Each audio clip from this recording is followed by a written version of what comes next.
Hello everyone, X's 15 here. Welcome back to Asagao Academy. Last time, we beat each other and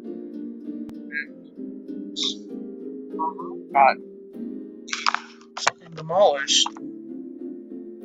I revealed to you all that I'm dying of every known disease on the planet, and that I have contracted several different types of not like diseases that are not capable of being found on planet Earth.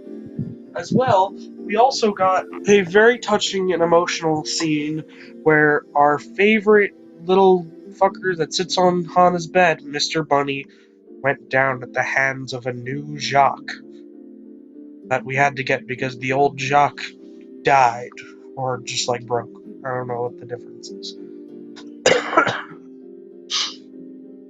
And Mai kinda got upset because it also trashed the room. But to make sure we were okay, she just kinda let it go. This time, we start chapter 4, I think. Yeah. Also, we maxed out our tournament points, which I hear is a bad thing. But I don't think it is.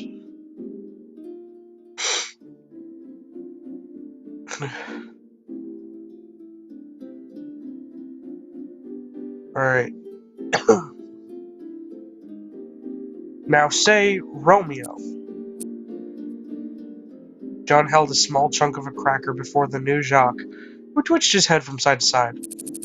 Romeo. Come on, I know you can do it. Romeo. New jauqe blinked at John. John dragged his hand through his hair. He'd been at this for the last 3 hours, while just trying to teach jauqe the word Romeo. It apparently took him the first 2 hours just to get jauqe to hold still on command. Now John was stuck on the very first word Juliet should know in the play. At this rate, I doubted his plan was really going to work out. If jauqe couldn't learn the word Romeo, how was he going to learn wherefore or forstood or bane? Don't worry, the first word is always the hardest. After that, it gets easier, way easier. I nodded silently. Romeo. Say the word Romeo. Yeah. Say Romeo, for God's sake! John. John. I rested a hand on his arm, and he glanced at me. You're right, sorry. He swallowed, setting down the small cracker. Fucking Christ. Do you think you could take over? I need a break. Yeah. Sure, of course. John collapsed into his bed, a hand over his eyes. I bit my lip. So stressed out. If he wasn't wasting all this time on jauqe, he wouldn't be able to practice. I turned to the new jauqe. Sure is a shame that jauqe isn't human. No, I bet Juliet would be able to... A human Juliet would be able to do this easily. What a weird thought, right? I looked meaningfully at John, but he was barely listening. I heard the costumes made a Juliet costume too. She liked the design and wanted a life-size version for herself. It's really pretty. Shame no one will be able to see it under the stage lights. John scoffed. What a waste of her time. Wow. So what made you want to have jauqe play Juliet in the first place? John rubbed his face, exhaling deeply. He was mushing his cheek into little puffs like a chipmunk. Jauqe had star quality, unlike anything I'd ever seen. You saw him, and you instantly loved him. He had an effect on people unlike any other. That it factor, you know? He was practically begging to go into show business, and if we could just make it happen, imagine where that would take us. A grin spread across his face. I nodded slowly. And this jauqe is the same? Well, there's only one jauqe now, so he'd better be. There was a note of finality in his voice, so I turned back to the burning question. Romeo! Romeo! Romeo! Romeo! Wherefore art thou, Romeo? Nothing. It was only 2 weeks away. Would jauqe really be ready in time? If he wasn't, it would be a total disaster. I looked at John again. My conversation with Mai from just a few days bouncing around before bouncing around in my head. If he got a human Juliet, almost all of his troubles would be fixed. He wouldn't have to worry about spending time teaching her lines because she could do it on her own. And then instead of worrying, he could study. I said look for opportunities, right? Well, here one was. I took a deep breath. John, I really think you should consider a human Juliet. Maybe you and Jauqe, the old Jauqe, would have been able to pull this off. But not this one. John sat up and blinked at me.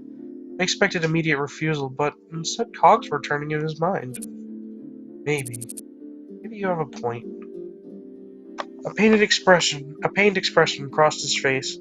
I wasn't sure whether it was because he missed the old Jauqe, he was mourning the opportunity lost, or he was trying to imagine the play in a different way than he had the entire year. Probably all three. You know, what if we tried a new technique? Yeah!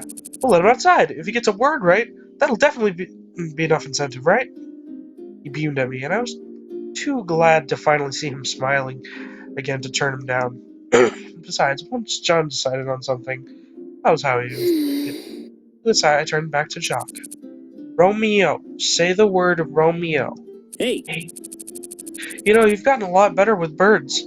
I thought things would get worse after Jauqe destroyed Mr. Bunny. Yeah, well, you know what they say. Practice makes perfect. And it was kind of hard to be afraid of something when you were furious with it. True. It was the middle of the week and class just ended. John, as he often did nowadays, went rushing out the door as soon as the bell rang. I put my books in my bag, intending to follow to help out with today's jauqe training session when PBG stopped me. Hey!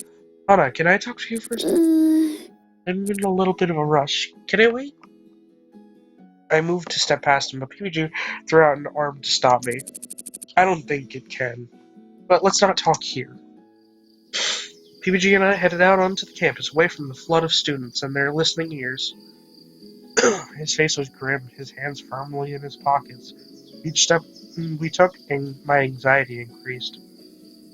What was so wrong that had PBG talk to me about? Right, that PBG had to talk to me about. It wasn't until we got to the soccer field, nearly empty considering it was after class, that PBG finally told me what was on his mind. Is John okay? What? What makes you ask something like that? He gave me a look that said, I'm not stupid, that's what. I know John's been struggling since... Wait, I know John's been struggling since Jauqe left. But now there's a new Jauqe. It's blatantly obvious it's not the real Jauqe, but John keeps trying to convince me it is, even though he knows I know otherwise.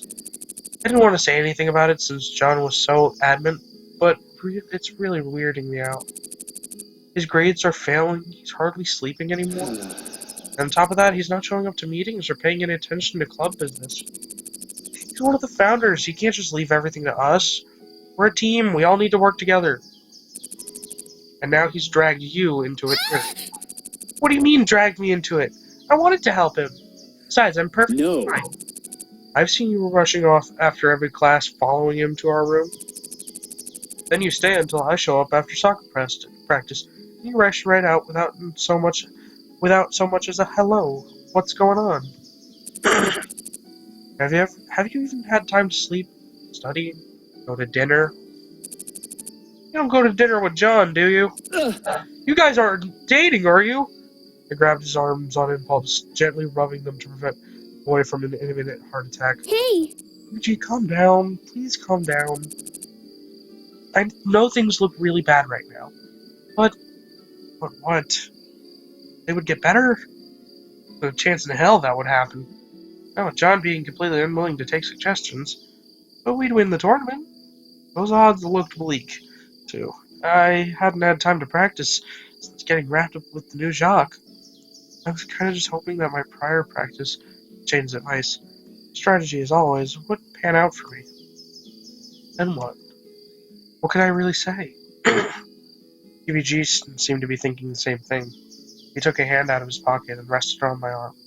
We formed a weird kind of circle, both trying to comfort me. He shouldn't be allowed to drag you into this, too. It's one thing to risk his own well-being, but BBG seemed sincerely distressed about what possible harm I was coming to. The thought was both charming and slightly ludicrous. In spite of myself, I started giggling. What? What? What are you? Why are you laughing at me?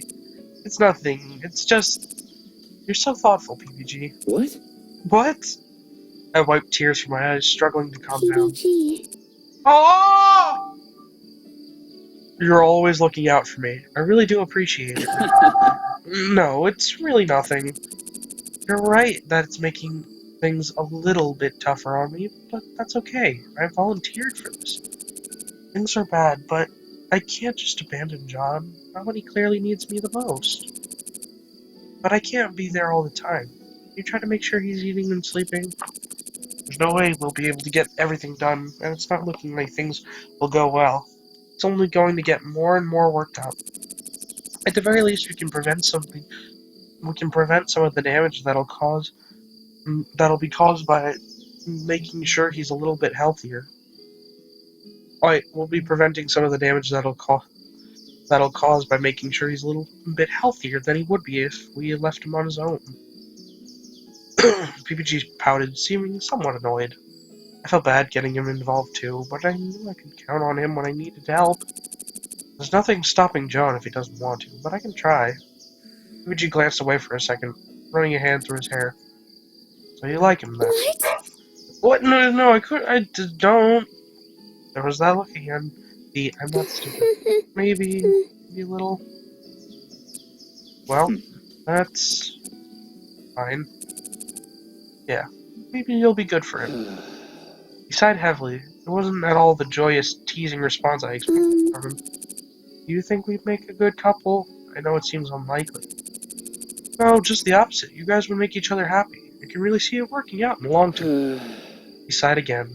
And why are you... Anyways, I don't want to keep you. We have practice today anyways. I better not see you in his room when I get back. Go home early today and get some work done. Look after yourself. See you later. I will. Thanks, PPG. Oh. I rushed off the field, hoping I didn't miss anything important during today's teaching session. There were only 2 days left until the first performance. Surely there was something we could do. Soon it was the day before the play, and the new jauqe was nowhere close to ready.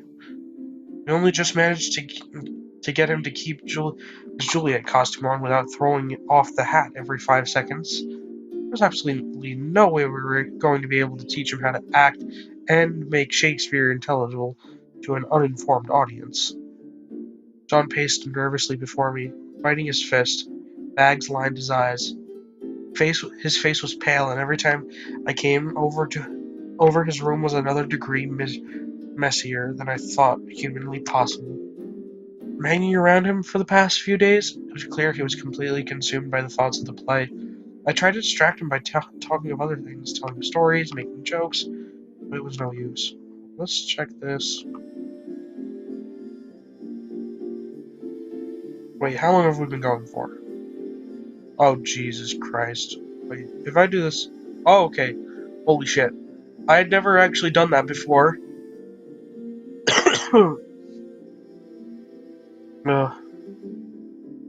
Actually, I think I might have to do that in a second or two, as well as mute the mic. Because I have to go get something... Actually, hold on. I have to get something. But, you know what, we'll just keep going, and then maybe I'll get something.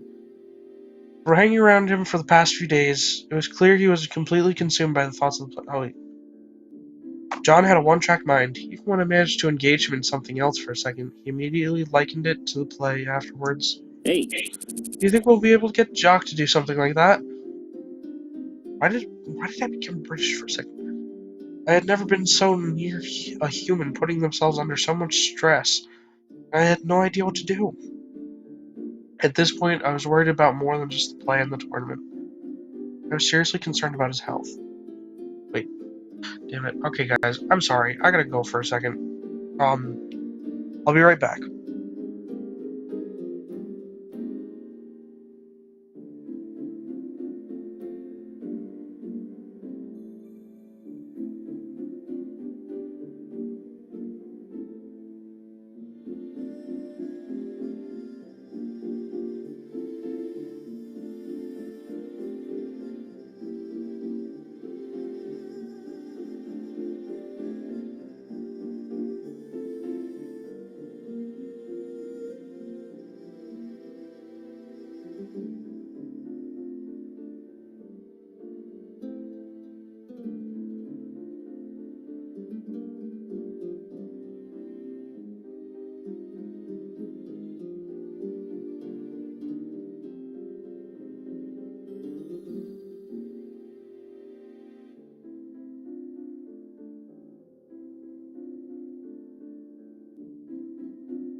Sorry, guys, I just needed to grab something really quick.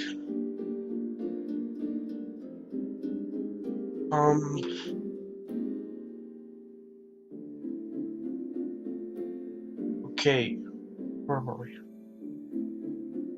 At this point, I was worried about more than just the play in the tournament. I was seriously concerned about his health.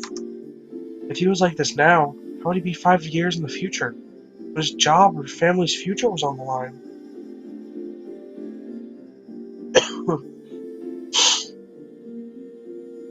um,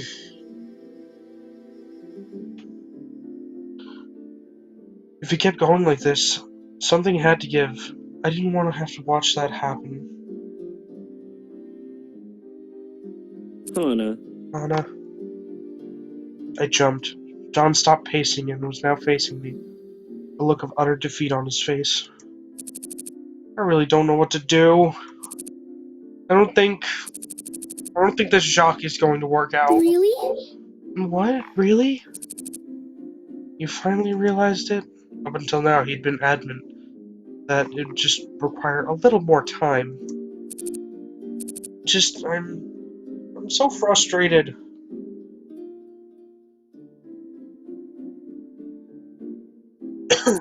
Absolutely everything else is going perfectly. The sets are done, the extras are doing amazing, all the other actors and actresses are kicking ass. The costuming is out of this world for a school production. Lighting, the sound design, the props, everything is set for it to be a perfect play. Except for this, and I don't know what to do. Collapsed into a seat on the couch, and I wrapped an arm around him. This isn't even counting the tournament. I've been trying to practice every night, but half the time I fall asleep when I start. And then PBG comes home and we have to do our assignments, and I stay up late doing those. And I must be missing something. There must be some way to make this work. It'll be okay. Don't worry. It'll all work out. I mean, you're giving it everything you've got, aren't you? That has to mean it'll work out. It has to. I rubbed his back, staring straight ahead. Truth be told, I didn't think it was going to work out. The writing was on the wall, but I could see where he was coming from. Even now, I held a small sliver of hope that maybe, just maybe, a miracle would somehow occur. It seemed stupid to suggest the grandiosity of a miracle for something as silly as a school play, but still. Maybe that miracle consists of a simple choice. Are you sure you don't want to switch to a human Juliet? John flinched and shrugged my shoulder. Of course not! I have a vision for this play, Hana! A vision! Besides, do you think switching now would do anything? She'd need her costume adjusted, the lines memorized, and we'd have to redo and relearn the blocking for everyone, find a newly sized props, and she'd have to be sufficiently talented. It won't work. I clenched my hands together in my lap, rubbing my thumbs over each other. Sure, it'd be a lot of work, but I felt like John was determined to be as miserable as possible. If he wasn't so set in his ways, if he actually listened to other people's advice or suggestions, this never would have happened. He honestly brought all this on himself. I didn't see that. It was Jacques' fault. The world was a mean place. It had nothing to do with him being what he amounted to. Honestly speaking, a bad leader. I gritted my teeth. What would telling him do now? He'd just keep him more angry, no doubt. If he wouldn't listen, he wouldn't listen. It's just... John's voice caught in his throat. He took a few deep breaths before starting over. A small pang of guilt hit me, but I shook it off, my head swimming. It's just that it's not just me counting on this to work. There's so many people who put time, effort, their passion. So many people who worked so hard, gave up sleep, hurt themselves, worried about this play. Now because I couldn't teach this damn bird, it's all going to pieces. Put his face in his hands. I feel like George Lucas after he realized the Phantom Menace was actually a piece of shit. Holy fuck. That sick burn. I rubbed his back, nodding. There's nothing else I could really say. The truth of the situation was that John messed up. Nothing I said or did would cushion the blow. John was in charge of the entire play. If something went wrong, he was, by virtue of that position, at least partially at fault.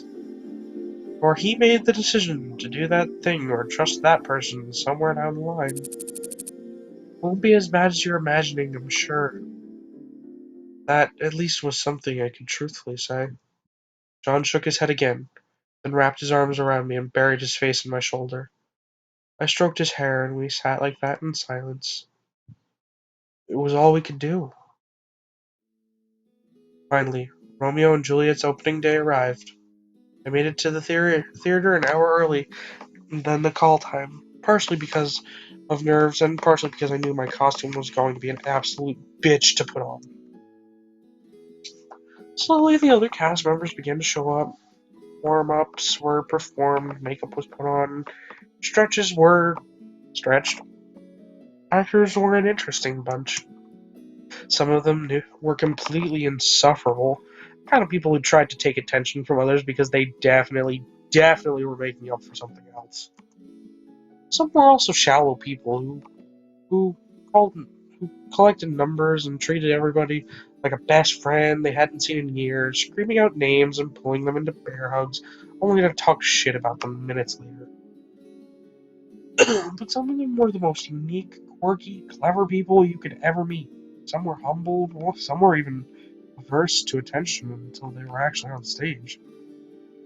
One in particular I hadn't even heard speak outside of yes, no, and his lines.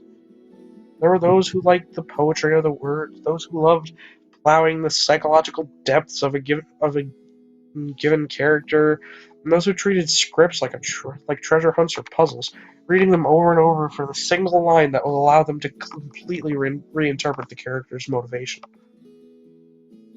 All in all, I liked the atmosphere, and this surprised me.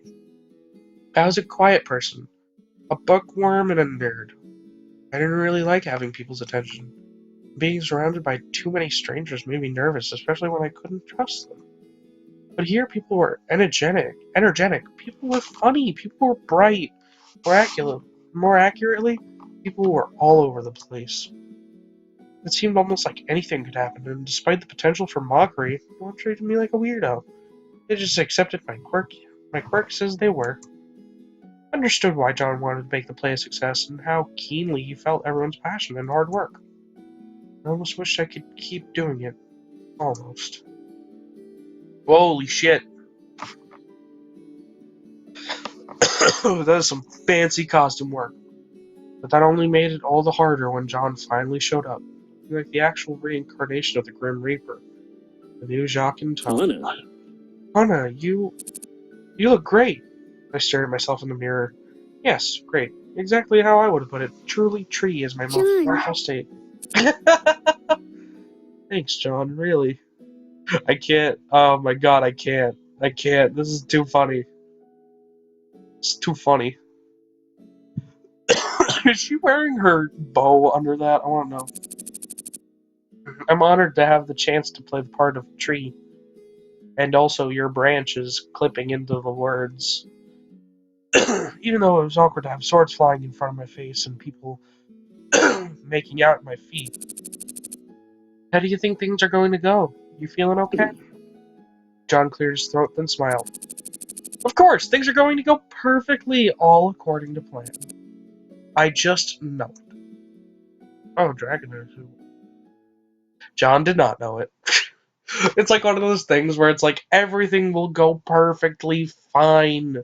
No one is going to get hurt. Everyone was dead. Like, those things where it's like shows a clip from a TV show and then it like cuts to like a black screen with white writing and it's just like nothing, like it says the exact opposite of what they were saying. Like, I'm not gonna eat every single cake in here. What do you take me for, a maniac? And it's just like Zach ate every cake in there. The play opened to a polite smattering of applause. The first bunch of students rolled out on stage, gathering into an actual chorus line before delivering the prologue of the play. Two households, both alike in dignity, in fair Verona, where we lay our scene. God, I just finished Romeo and Juliet in my ELA class, and holy crap, I loved the book. I loved it. We watched the old movie, the one that didn't have Method Benvolio and Leonardo DiCaprio, the old one. You know, the one where it showed like a titty. We saw that scene, everyone went nuts. I gotta say, my favorite memory of just Romeo and Juliet in ELA class was we were watching the death scene for Romeo at the very end of the Leonardo DiCaprio one, and as the credits began to roll, I think it was like Prince came in, or like maybe halfway through like Romeo's actual death, I screamed out, "No wonder Leonardo! No wonder he didn't get the Oscar." I hated the new one. I like the old one better, but everyone in my class liked the new one. It was just like Siddhartha. Anyways, this scene switched this time to a public area. I shuffled out in my tree garb, perching right in the middle of the stage. Muffled laughter came from the audience. My hair was still quite visible, despite my being a tree, before the actors started in on their lines. Laughter quickly faded as an all-out brawl settled on stage, John's knowledge of stage fighting coming out full force. The audience gasped and cooed as the actors slugged it out. The audience must have it seemed like particularly good acting, but I knew those actors sincerely hated each other. Hmm. A few times I caught them actually trying to hurt each other. Far so good. It wasn't long before Romeo himself came on scene, decrying his unrequited love for one unseen Rosaline. Or Rosaline, as I say. Because Rosaline sounds fucking disgusting. It sounds like one of those like old ladies with like the like no like Gruntilda the witch noses, like 80 moles right above her eyebrow. I know some people are actually named Rosaline and pronounce it that way, but I'm sorry, that's all I can envision. I, please don't be offended if you're a Rosaline and you're watching this. It's just like I pronounce it Rosaline because I just think it sounds nicer. Oh, my cat is up and about. 1 out of 6. Talk to Nikki about it. I narrowed my eyes. Romeo and Juliet was supposed to be a play about true love or something, but I didn't really see it. But the audience seemed to enjoy it. As long as things kept going like this, everything would be fine. But we weren't even able to teach Jacques Juliet's lines. I held my breath as the scene ended, and I shuffled off stage. In no time, it was Juliet's first scene. God forbid! Where's this girl? Watch Juliet! Jacques twitched out on stage, glancing between the two, and just stood there, in silence. Oh no! Out of nowhere, a voice bellowed across the speakers. Oh now, who calls? John? Was John going to read Juliet's lines? Your mother! Madame, I am here. What is your will? The audience seemed a bit perplexed, but either way, they went along with it. A bird on stage was a novel sight after all. They seemed intrigued to be getting something they weren't expecting. Still, John wouldn't be able to pull this off for long. Eventually, Romeo would need to speak to Juliet. And then what happened? My lips, two blushing pilgrims, ready stand to smooth that rough touch with a tender kiss. John approached Jacques. Juliet was supposed to rebuff Romeo here, at least at first. My heart pounding in my chest as John grew closer and closer. Jacques twitched his head from side to side. Please, Jacques, please tell me you learned something. Then Juliet opened her mouth. Oh, my love, I am dying. Lay the sword to my breast and poison to my lips. Yeah, I am dead. John paused, unsure of what to do with this development. Whispers echoed through the theater, and I couldn't tell whether they were more from the actors or the audience. Thou have not stained lips, and holy palmers too? Dead, dead. I am dead. I am hungry. Feed me. I hid my face with my hands. I couldn't watch. Play went on like that, the actors valiantly trying to work around Jacques' utter instance of his own demise. By the time early intermission rolled around, the audience was audibly upset. People shifted in their seats, sighing and grunting. Women whispered cutting remarks to their husbands. The outrage, though concealed, was palpable. At this point, there wasn't even a plot. It would have been avant-garde had John and the others known how to play off her mistakes. But none of the actors knew how to improvise in Shakespeare. They plowed through the scenes as if Juliet said all the right things, and as a consequence, nothing made sense. My cat just. Oh, I thought it was a dragon. Shut up, Chinky. Yes, get out of here. Get out of here. Close the door at least. No, your cat's left. Shut up, leave then. Did you at least turn off the Wii U? Because no guests mid-recording. It's either at the beginning or you come in at the end. This is not a free-range entrance.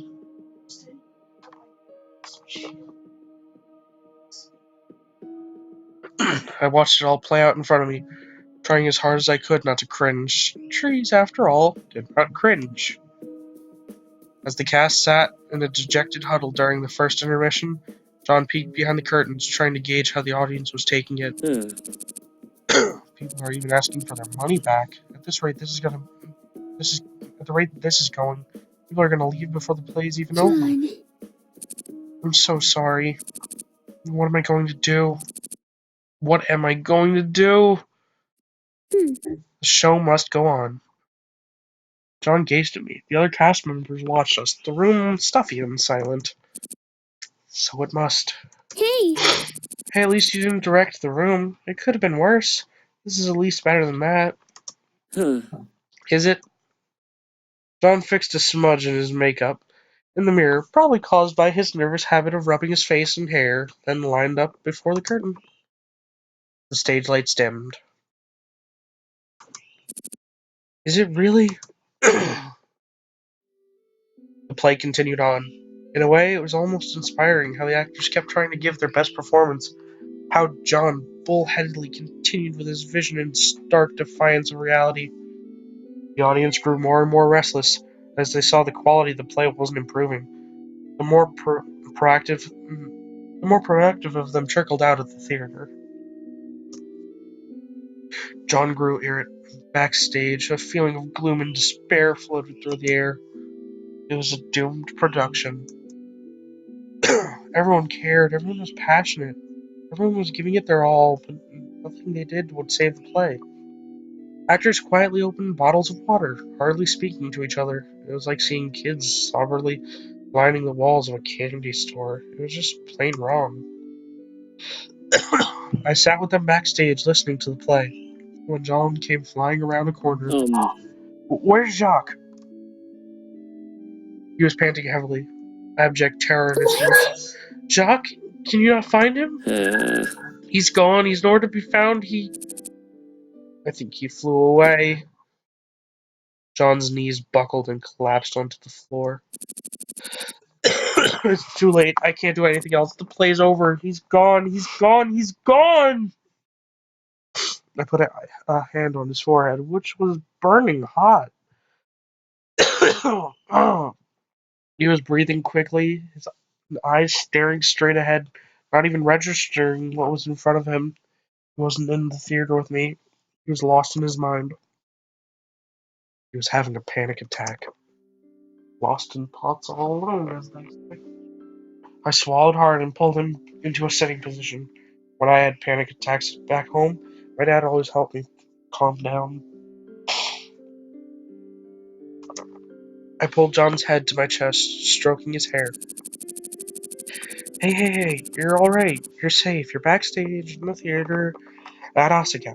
You're wearing your Romeo costume, and I'm dressed as a tree. It's hot back here. The floor is rough underneath you.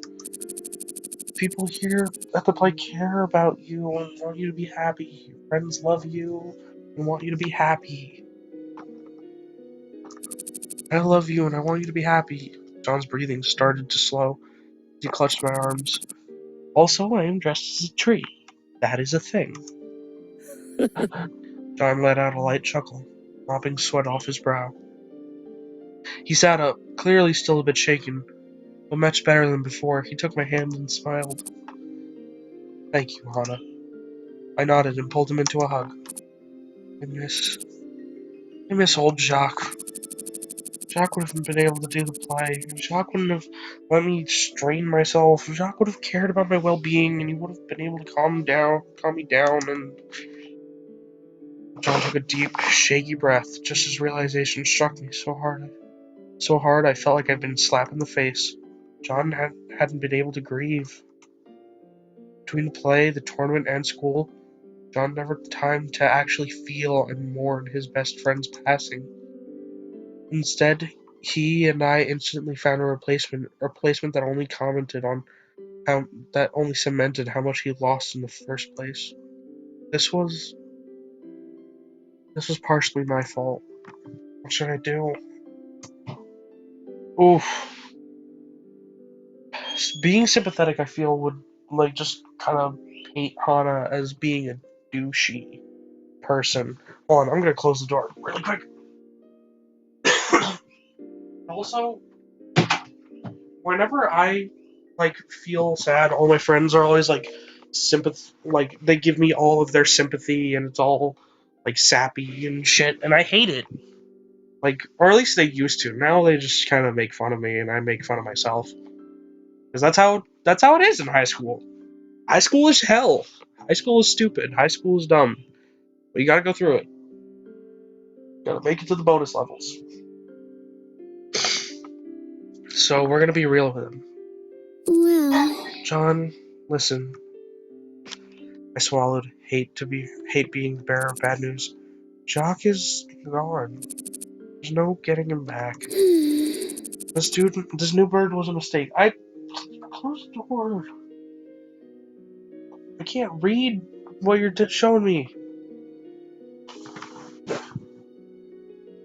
Alright.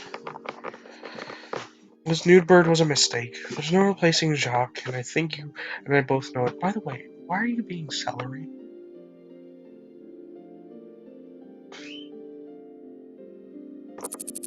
We were being too stubborn, trying to force something that wasn't meant to be. I think we both need to learn to let things go.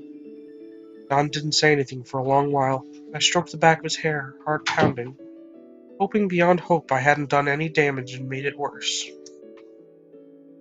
Snippets of the play floated through the cracks in the curtains. We were getting close to Juliet's next scene. Would we just have to stop the play? John pushed himself away from me. I'll be right back.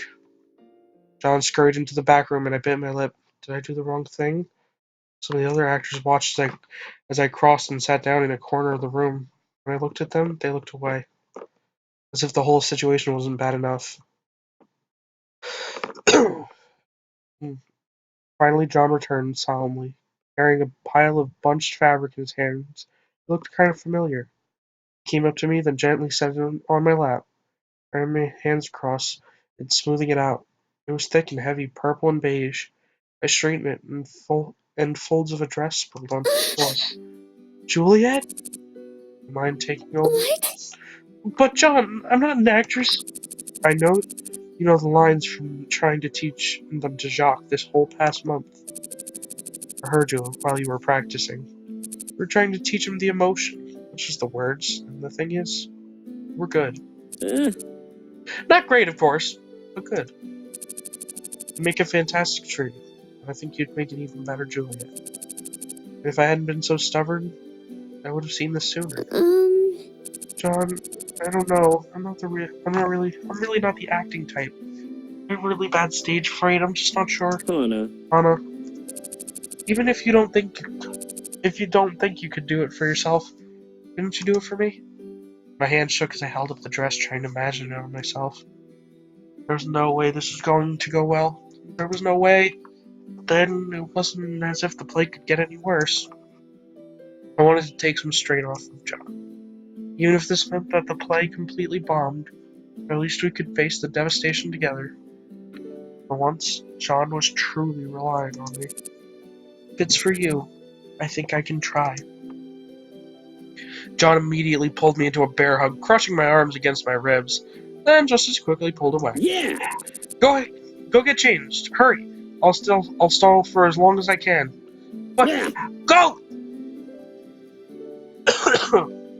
John pushed me towards the dressing room, then rushed into the wings.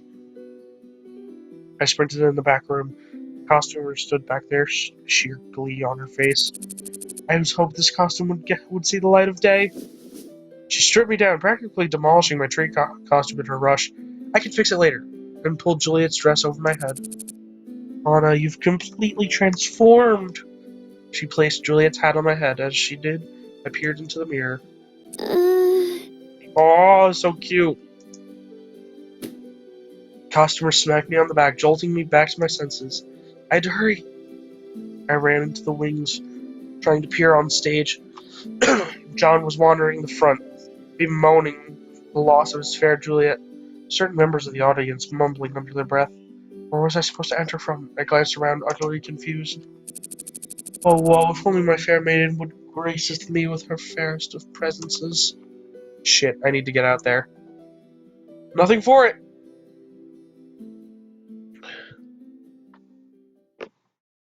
I emerged as gracefully as I could, head bowed under the harsh lights. John turned, shocked, but immediately covered his expression. "My most fairest of maidens, hark! O fair, how haven't thee foundeth thine self upon this balcony of mine desire?" I flushed. Now I was supposed to improv in Shakespearean. Mine heart of hearts, my love of loves, naught but mine hard folk have trappeth me here. That worked, right? Where exactly in the plot were we? Mine love, I rushed over here as soon as I had received thine hasty message. Thine sweet Romeo, star of thine heavens, and you, the refreshed hope of mine heart. I shall rescue you, and we shall then flee and frolic as none ever have. Oh God, acting and sick does not combine. John lifted his arms to me. I stared at him. He didn't mean for me to jump, right? Surely he was joking. John made a face at me and flicked his fingers towards him. I swallowed.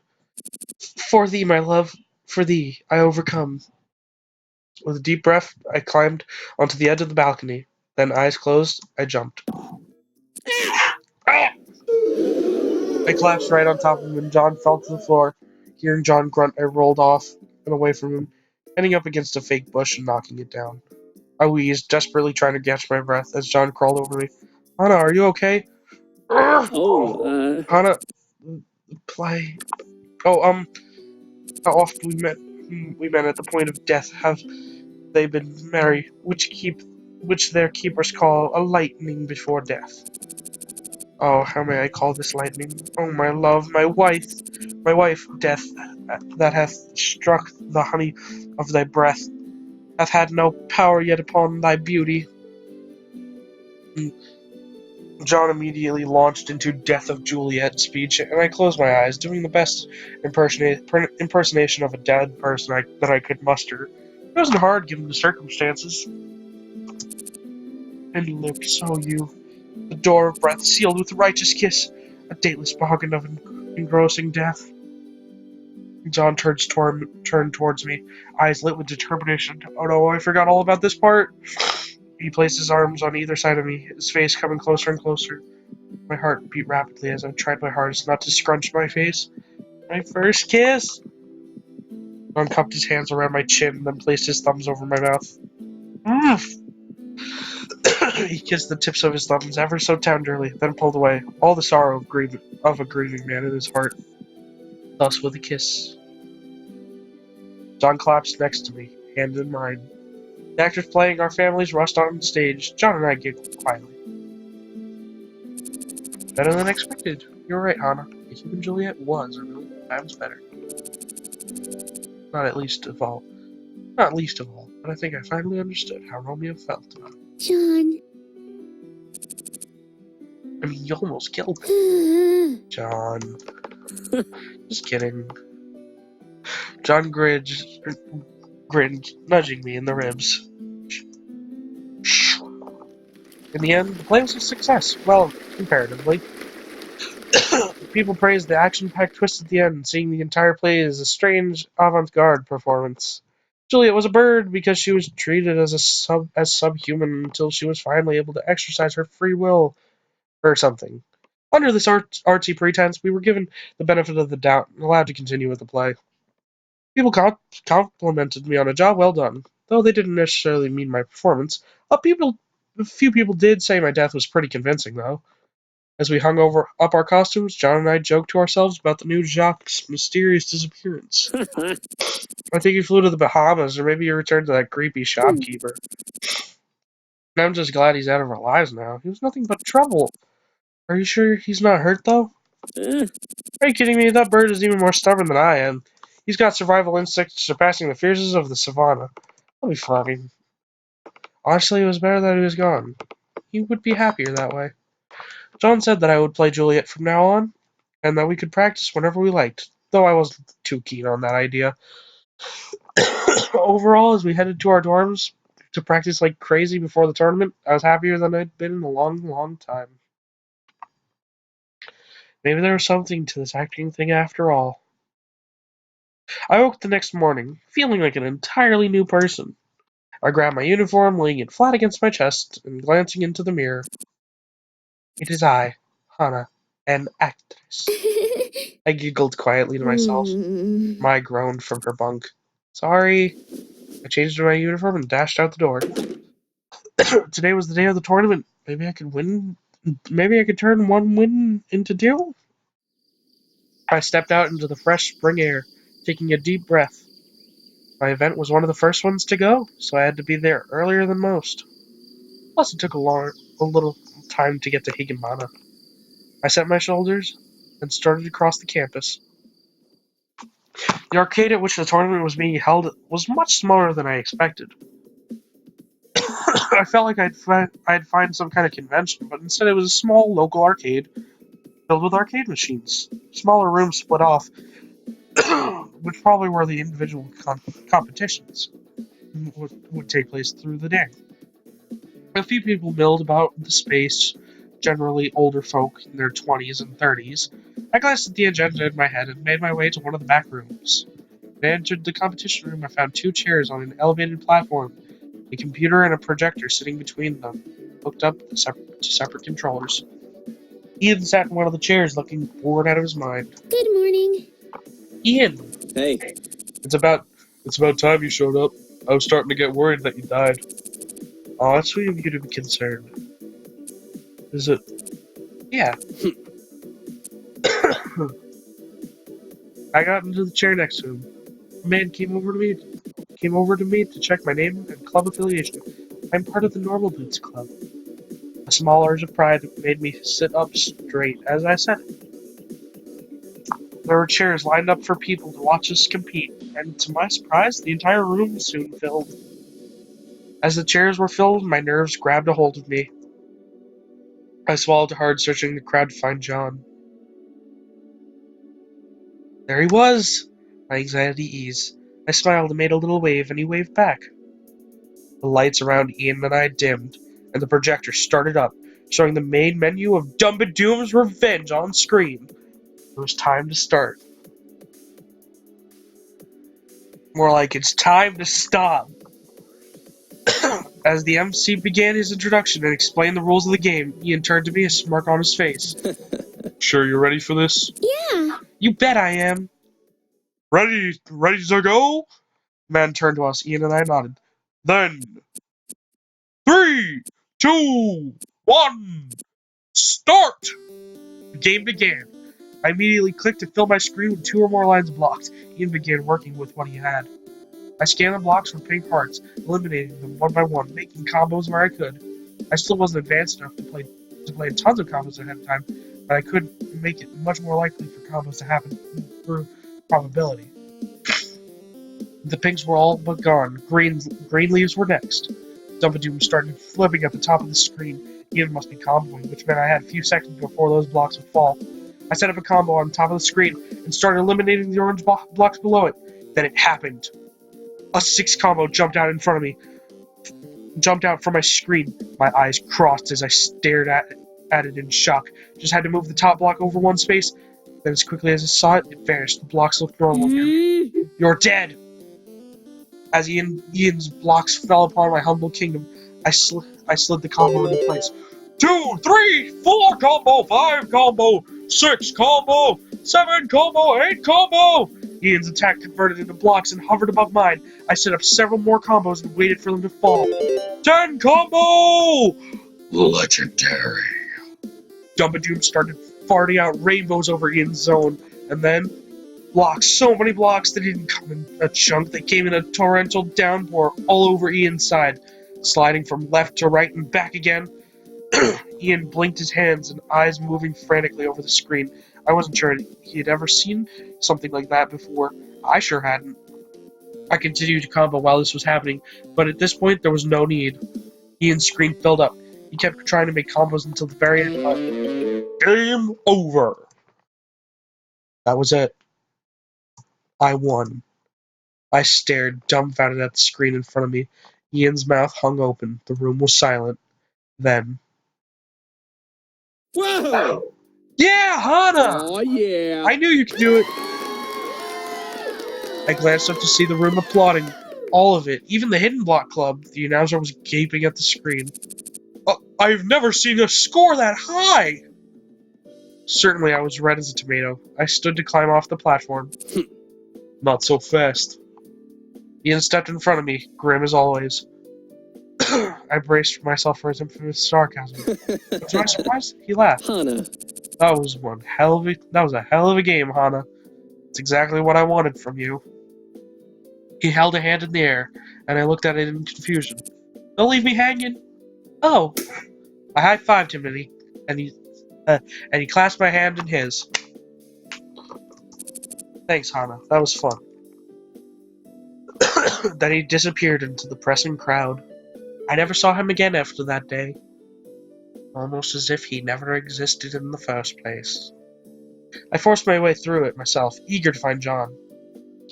A bouquet of roses was thrust in my vision. I took it and looked up. I thought you deserved flowers after your wondrous debut. Since you didn't get any last night and all. Oh, God, my throat. An actress deserves to be given flowers. I gazed at the deep red roses, happiness flooding through me. This time, they truly meant John. Hello? I'm recording.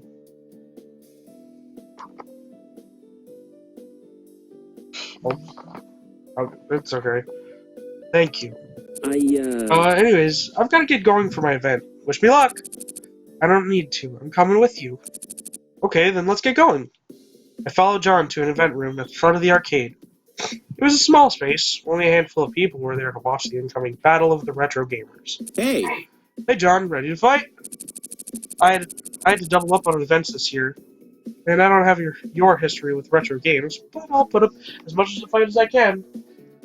Well, we'll see how it goes. What's up? Are you okay, John? You don't look too good. For the first time today, I truly looked at John and realized Jimmy was right. John was pale and there were deep bags under his eyes. His hands were trembling ever so slightly. Huh. I've had a rough few weeks, but after this, everything will be much easier to do. Oh. I wasn't able to practice much. Well, maybe you still have a chance. Not that I'm doing easy. I wouldn't want you to. John. Are you sure you're alright? John heaved a heavy sigh. It's just that. I'm one of the founders of Normal Boots. Here I was so caught up in my own business that I could hardly even practice. I barely deserve to call myself a member, let alone a founder. John, you can't be serious. You dealt with death, losing your lead for the play, then a terrible performance of that play, and got yourself a new girlfriend. And you think you should have found a way to put even more pressure on yourself? New girlfriend. I Oh, I'm reading it. Are the participants ready? Of course, right at that moment, the pig-faced MC popped into the room. We're running a bit behind, so let's hurry it up. John made a face at me, then took his place beside Jimmy and picked up a controller. Right. The person with the highest score at the end of this level wins. On your marks, get set, play! John pressed start, and the game went away. And the game went. Of course, it became apparent very quickly that John wasn't wrong in his assessment of himself. There's no way he was going to win. He needed to have practiced more. John played his very best right until the very end, but wasn't even close. Jimmy finished several thousand points ahead, and John set down the controller with a grimace. Crowd, disappointing after hoping for a good show, retreated back into the main entry hall. John stared at his hands. Hey. Hey, there's always next year. It was a pleasure. John nodded, extending his hands for a handshake. Congratulations. What? I...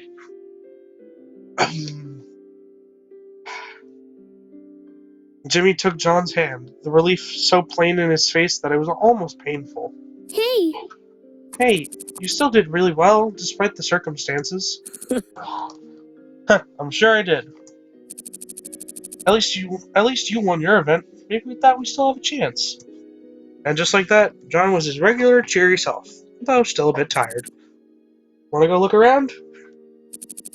Are you sure you're alright? He shrugged. It's over. What am I gonna do? Mourn? He grinned at me, and I chuckled half-heartedly. Too soon, John. Then let's go play. Yeah. Alright! Oh, wow. Wow. Rude.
Sorry for that brief muting. I had to relocate for a moment, but we're back. I say it like I'm doing a stream. Eventually, the MC took the stage, ready to announce the winner of the tournament. John's hands slid into my own as the MC opened a tiny envelope containing the results. And the winner of this year's tournament is... the Normal Boots Club! That audio clipping. Both yes! John and I screamed and punched the air, and given that our hands were intertwined, it looked like we combined forces to take out some kind of monster, anime style.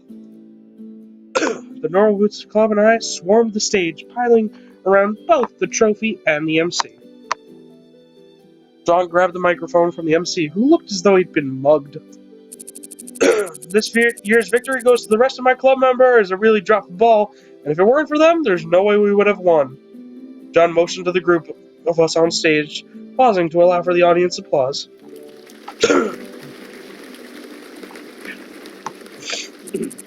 Finally, I have two announcements. First of all, join us in welcoming Hana Mizuno, the newest member of Normal Boots Club, and my girlfriend.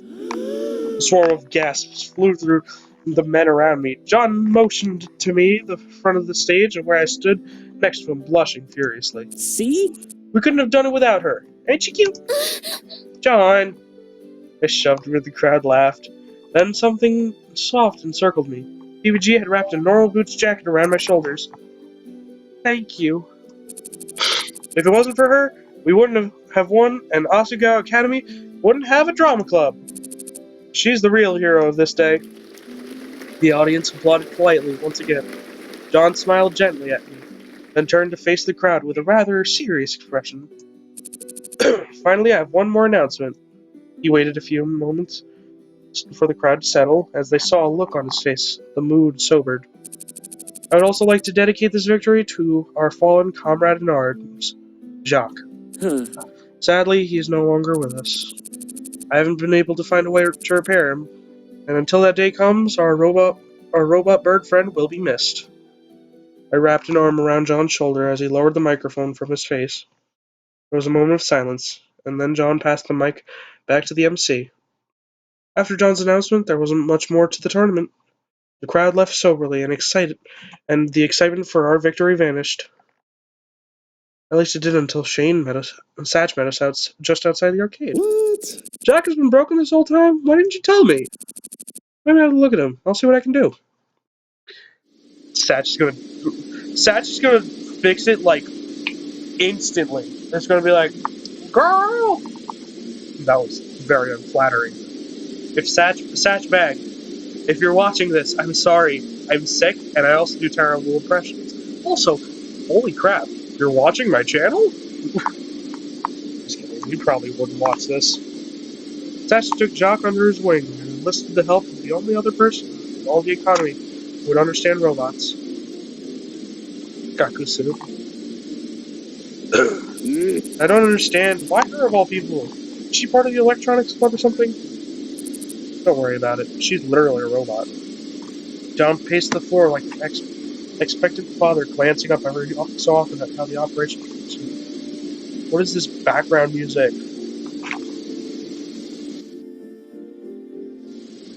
What is that? What is that? Oh god, it sounds like death incarnate. How long have we been going? An hour? Holy fuck! Okay, we're gonna just, this is the longest episode. 40. Because this is gonna be the finale. I think, yeah. John, don't worry. Jauqe can't get any worse than he already is. You know that, Hana. I know. John stopped pacing, instead coming to rest his head on my shoulder. I know he can't get any worse. But what if he gets better? Part of me wants him to come back, and part of me... John... What if he doesn't have his memories anymore? What if he's got a completely different personality? What if he doesn't like me? How in the world am I going to deal with that? John, I really don't think you need to worry about that. A small thump came from inside the room, and John hummed. Is everything okay? Nothing to report. We've got it handled. John resumed pacing the floor. No matter what I'm sorry.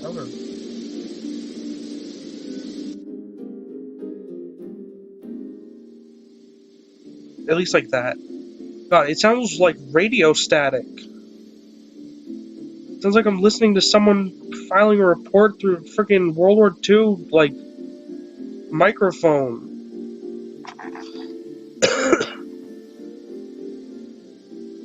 No matter what I did, nothing would calm him down. He was beyond help. Ah, there we go, finally. Hold on. Ooh, oh, damn it. Something went wrong. Finally, the operations were done. Sachi and Kakusu approached nervously.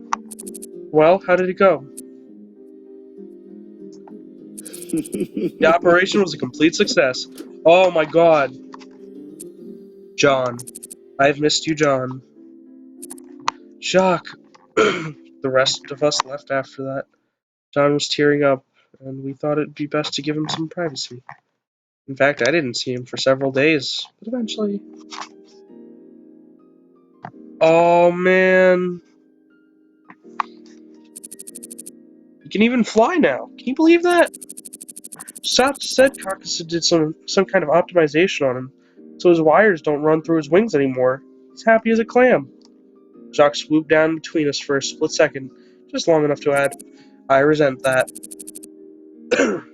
I really think he can be a star someday, Hana. I'm sure he can, John. I'm sure he can. We'll see what I say about that. John and I were officially dating.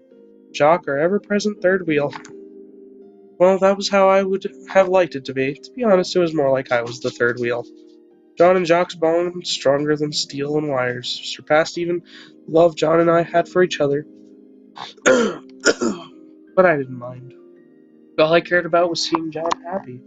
And if Jauqe was a part of that, well, maybe I could learn to love Jauqe too. I have a bright future ahead of me. I believe this. Yeah.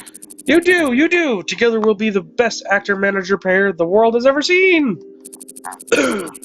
Look, you'll see your name in the lights if it's the last thing I ever do. Believe me.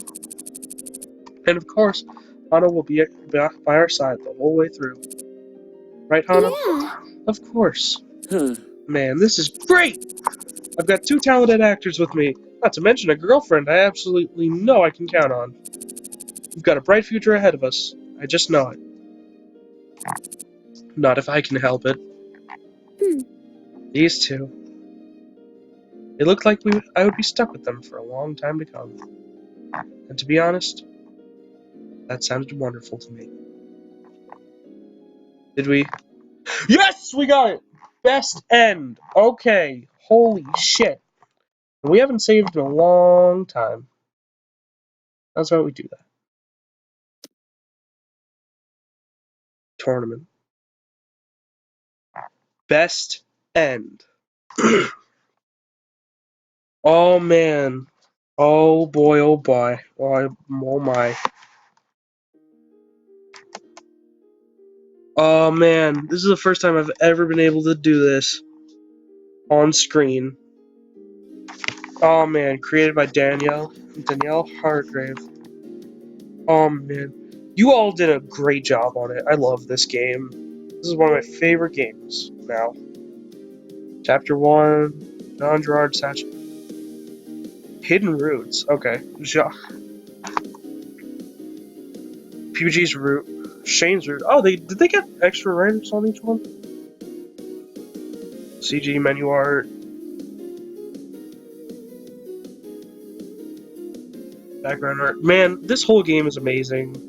If you really want to have a fun time, totally just go for this.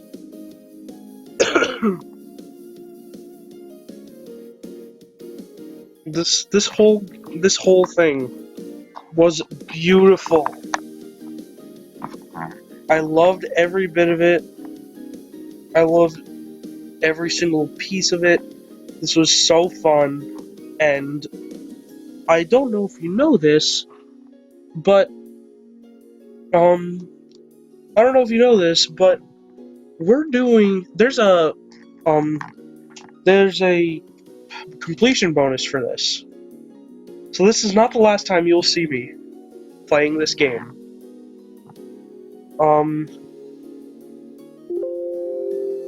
Oh my god, damn it.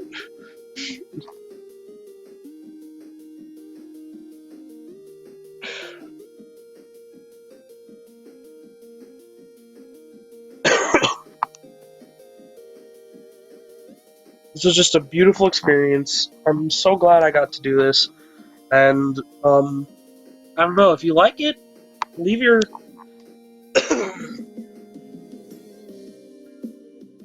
if you liked it, leave who you think we should date next in the... Like, Nikki, you don't have a say in this. Put who you think we should date next in the comment section down below. Oh. Jauqe, over here, please look at me. No, over here. Sign my autograph, I love you. You created a monster. No, I've created a star. I have to admit, I had my doubts about this whole Jauqe as a superstar deal. But I guess you knew exactly what you were doing. I know, right? Hell yeah, I did. Jauqe was now an internationally recognized celebrity, with fans from several countries and all walks of life. Oh my god. Actually no, we're gonna... They came from far and wide to see this amazing acting bird. At first, he was just a novelty, but it seemed that the first time someone saw him perform live, they fell in love. His fandom grew exponentially. We had to take him on tour, and he started getting television and movie offers. Jauqe just had a way about him that made people want to love him. It was an odd turn of events, but I was enjoying the ride, for the most part. And now that Jauqe's his star, I'm ready to set my eyes on my next. Next, John winked at me. I didn't like that look. But that was a discussion for another day. John watched his bird, stars in his eyes. My beloved Jauqe. I mean, would it kill him to pay more attention to his actual girlfriend? I sighed and wrapped an arm through John's. Some things would never change. Asagao Academy. Normal Boots Club. Oh man. Thank you all so much for watching. If you liked it, please fucking punch the subscribe button. Great ether the like button. I'm still sick. But, oh man. I'm so glad I got to do this. Thank you all so much for watching. Nikki, do you have anything to add? Bye. Okay. I don't know what to say. Anyways, it's been NixS58, signing out.